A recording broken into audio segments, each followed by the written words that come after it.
All right, so I want you to imagine your worst summer camp experience. I'm about to make you feel a whole lot better about that. Unless, of course, you were in the Sea Org.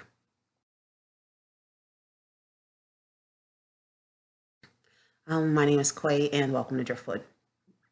All right, so before I start this, I just want to reiterate the fact that about a week ago, I woke up with a pounding sound in my right ear. I can't really hear out of it.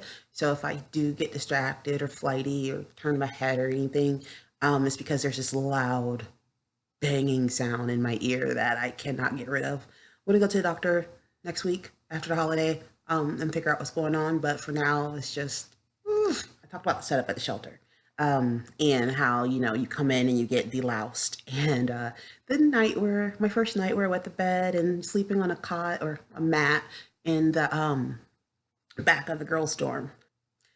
So my first month at the shelter were like a summer camp, a really shitty summer camp. The girls there were typical girls, they're catty, um, picking on each other. And, we had the queen bees and the wannabes. Like anytime where you have a group of girls all together, you have kind of the same dynamics that come on. And the boys were no different. You had like the alpha males and the thugs with their pseudo gang affiliation, bullying each other. So to make fun of the gangster guys, I partnered up with another 13-year-old, call him D for now. He was mixed and he kind of looked like Drake in Degrassi. But of course, is before Drake was even a toddler, I guess. But the thing is that even before Drake was Drake, looking like Drake, being that light skinned dude with the curly hair, meant that the other black dudes would call you soft and they would always fuck with you. So he's getting boy bullied by the guys, and I'm getting girl bullied by the girls, and we just team up and we decide to protect a pair of siblings. They're 11 and 12-year-old brothers who are also mixed, and they were too bad for the kids unit, so they were sent to the main unit with us, the teen unit. The brothers are part of six siblings who were put into foster care and were separated into twos. And one of the reasons that why they misbehaved so much is because they missed their brothers and sisters. But it was six kids, and they were just supposed to accept the fact that they would never see their siblings again and that they were lucky to have each other. We called ourselves the Mulatto Gang, even though I'm obviously not mulatto. I got honorary membership due to the fact that my sister was mixed. It's not like we were really able to protect each other from bullying at all, but it was nice, to not be alone and to pick on the kids who were picking on us. The 13-year-old D was just an amazingly sweet guy, and he's going to play a bigger role later with regards to what the shelter does to kids. He's going to compete for grades in Miss Bracky's class, and we petitioned Miss Bracky to let us take biology, even though we were only in the eighth grade, because we wanted to get ahead in our studies. That just puts in perspective, we were two 13-year-old geeks. I had another friend there, let's call her Kay. She was a white girl, and everyone called her Cher because she was a dead ringer for Alicia Silverstone from Clueless, and she talked like a Valley girl as well. She was actually one of the rare white girls in a shelter full of black girls who didn't adopt all the negative mannerisms that they'd seen on MTV to try to like be more hood rat. She was unapologetically Valley girl, and I freaking loved her for that.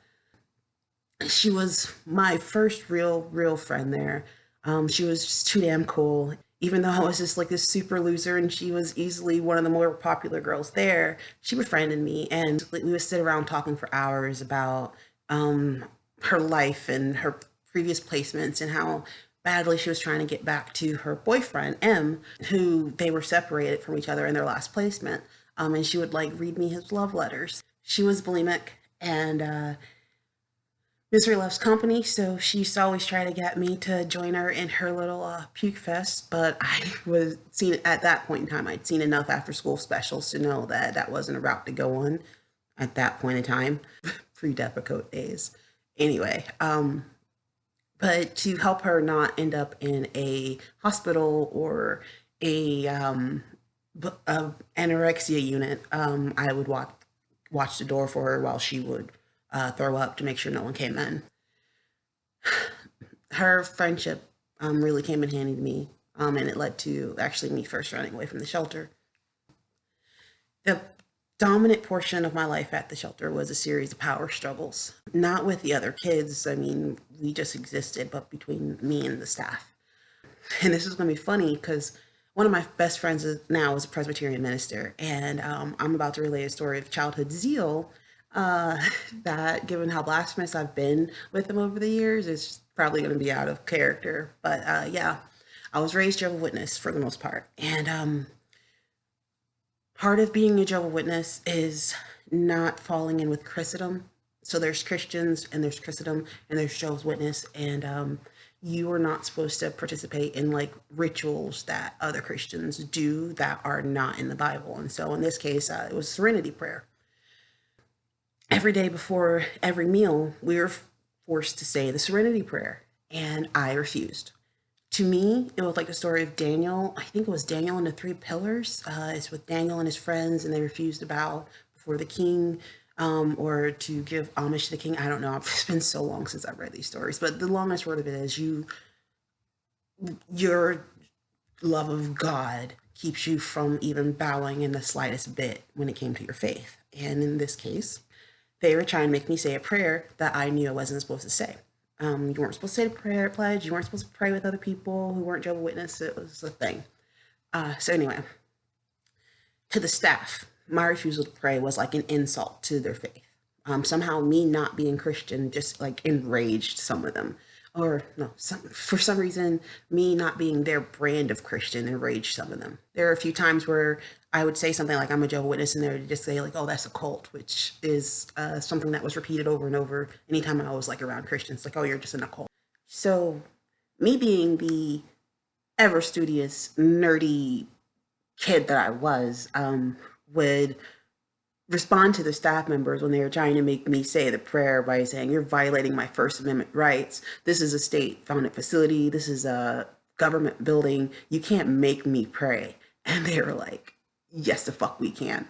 And so they refused to allow me to go through the lunch line at all unless I said the prayer with the other kids. I told them I was going to sue them, and they just kind of laughed. There was one other Jehovah's Witness girl there, and I thought I would have a partner in this protest, but she was not about any of that shit. She was just like, she was awaiting an interview for Elks Aidmore, which is like Pepperdine of group homes in Georgia. It's like the place that every single girl wanted to go to, and they had very limited space, and she wasn't going to compromise her chance to go there to fight a useless battle with me, with the staff. She was 16, and places were few and far between. Even then, we all knew. Most of the girls at the shelter were 16 and over. But anyway, so the staff, who are offended by me not saying prayer, refused to allow me to go through the lunch line or the cafeteria line. Like they were basically going to starve me into submission. And it wasn't too bad because my mulatto gang and Christy would just sneak me food. But it went on for a while, and I got hungry. So our phone calls were restricted there, but they couldn't keep us from calling our caseworkers. So every day, every meal where they refused to let me eat, I would call my caseworker. I didn't know what CASA was back then. Those are like lawyers for kids in care, and I could have easily sued the state over that, but I didn't know. No one. You have to tell kids who their advocates are.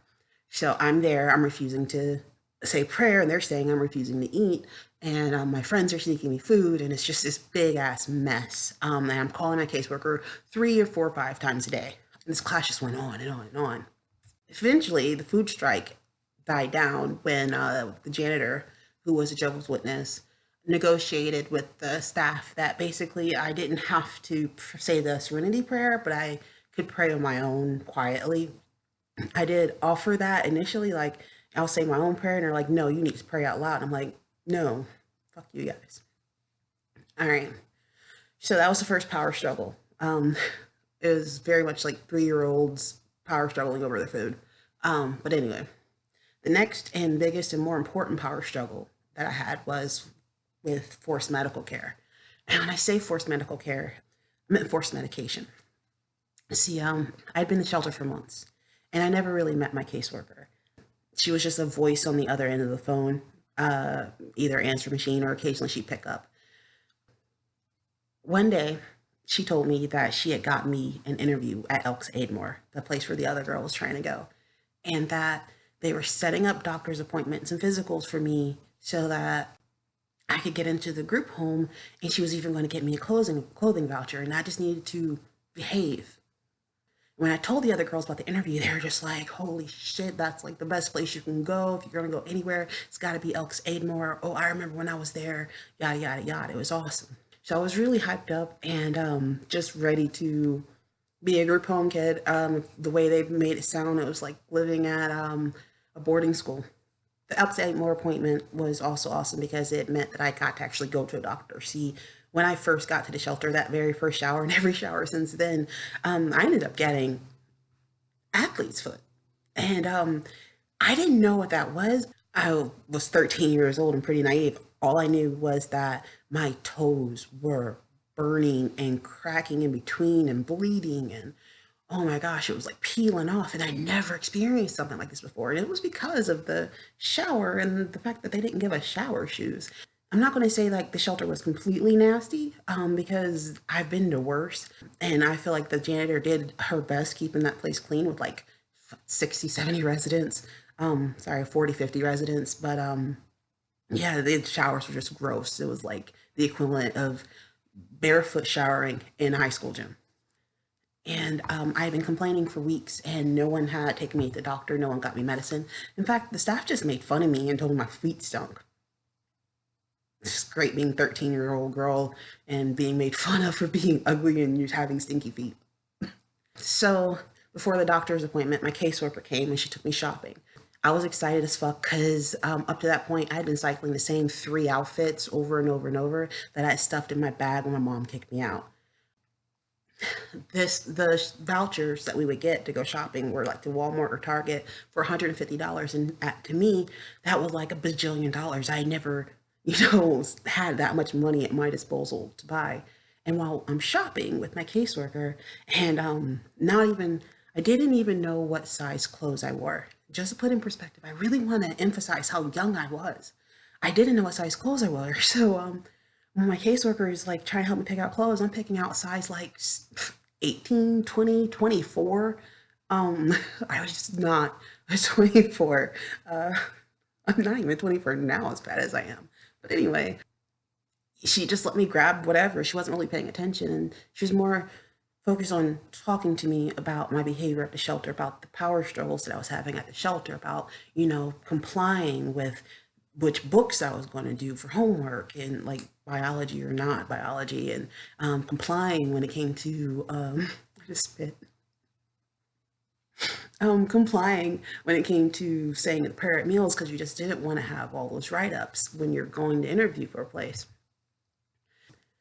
And it was really emphasizing compliance, compliance, compliance. Well, that pep talk was a bunch of bullshit because what she was really doing was preparing me mentally to just say yes to what was about to happen. See, the doctor's appointment was a physical to get a PAP. And that was actually my first pap smear, and a Norplant after the pap.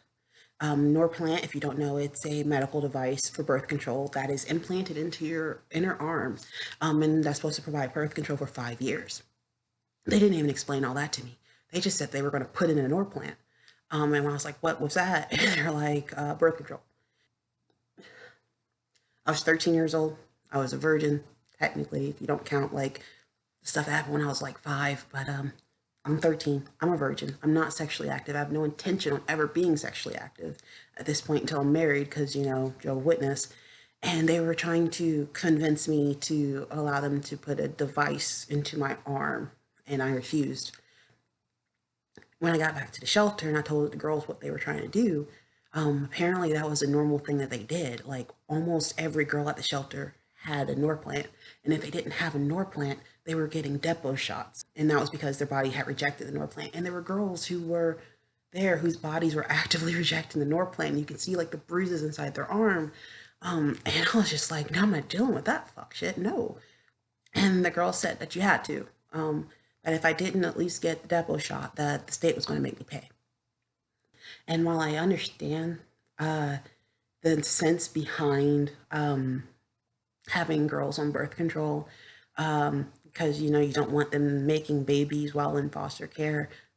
We weren't given a choice. I mean, they're forcing it on 13-year-old virgins. We weren't even given the option for oral contraceptives because it was something that they didn't want to deal with or keep track of. And if you didn't get it, you would be punished. So my refusal to comply with medication, which is how they wrote it up, like medication compliance refusal, made my interview with ALS Aid more go away. I was now going to be not a group home kid, but a shelter kid. And being a shelter kid sucks. The next thing that happened is my friend Kay ran away. So my friend Kay and some of the girls ran off to this party in the neighborhood, which is, actually pretty normal. Like teenage girls, they get wind of a party and they want to go. So, and they'd gone to parties before. The girls and the guys would run away and they'd go hang out with the neighborhood kids. It was actually pretty normal. Only this time Kay didn't come back. The rumor came back that she had gotten drunk and had passed out, and the guys at the party ran a train on her. If you don't know what that is, I guess Google it. She was 15 years old, almost 16. There's no empathy about what happened to her. In fact, the staff made fun of her while she was away, after she was gone. She was that little white girl that got turned out. I don't know what happened to her after that. I tried to find her the same way that she longed for her boyfriend. I had longed for her, and I was super protective about her. And so when the staff would talk trash about her, I would stand up to them and mouth off. I missed her, and her not being at the shelter made it exceptionally lonely. The two younger boys in my quote unquote gang actually ended up getting placed in a foster home. So it was just me and Dee, and I never got to see Dee that much because he was in the boys' hall. And so she was gone, and I don't know, I just wasn't going to let these assholes talk shit about her. Eventually, I was told that if I refused to get the birth control again, that they were going to have me locked up. They didn't say where, so I don't know if it was like jail or hospital. I'm assuming it would have been a hospital because they would send kids to hospitals to force medicate them. And I had already been warned by the other girls that I would be punished if I didn't comply with the meds, so I knew what was coming. And one of the staff members was like, "If you don't like it, you can leave and end up like your little white friend." And that was it. So I walked out the shelter and I ran to the bus stop down the street and hopped on MARTA.